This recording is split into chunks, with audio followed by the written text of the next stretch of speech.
Tot aquest soroll és la continuació d'un anterior disc que es diu Tot aquest silenci, amb la mateixa formació, i tot aquest silenci naixia de la necessitat de trencar el silenci i no poder. I en el moment en què es va obrir l'oportunitat de trencar el silenci, vaig escriure tot aquest soroll.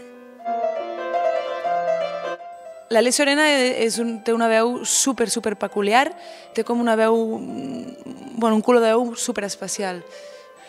I la Judith Nederman és una de les persones que jo conec que expressa millor el que diu la cançó, saps? És a dir, la Judith agafa una cançó i la fa seva amb 0, no és una intèrpret, és impressionant el que fa. I evidentment té una veu increïble. Jo soc una obsessionada de les veus, cantant frustrada també li podríem dir, però m'agraden moltíssim, per exemple, dos veus sense que hi hagi una primera i una segona, saps? És a dir, dos veus que viuen juntes des del principi fins al final sense que puguis saber ben bé quina és la melodia. És a dir, de vegades jo me n'adono que algú està cantant una cançó meva, algun amic o així em canta una melodia i dic, ostres, jo sentia que la melodia era l'altra quan la vaig composar i aquest paral·lelisme m'agrada molt. Com conviuen les dues veus, a part que tenen ells dos, junts empasten superbé. Jo, amb el temps i després d'escoltar molta música, em quedo amb la que m'emociona. Evidentment, la que m'emociona a mi no és la que li emociona a una altra persona, però vull dir, el que per mi és més important és l'emoció en la música. I de vegades es converteix en alguna cosa molt cerebral, no?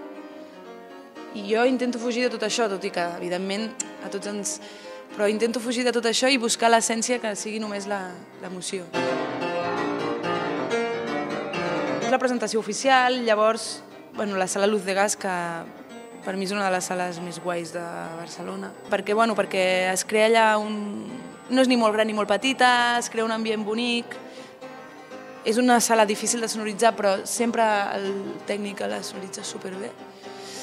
I perquè ja és el quart cop que presento un disc i hi he tocat moltíssimes vegades per altres raons, vull dir, és una sala que, no sé, em sento a casa una mica.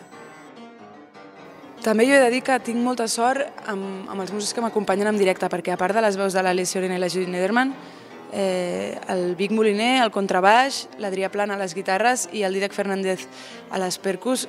Percu bateria és una mica híbrid, és que són molt guais. I val la pena escoltar-los en directe, aquesta banda, és bastant bèstia.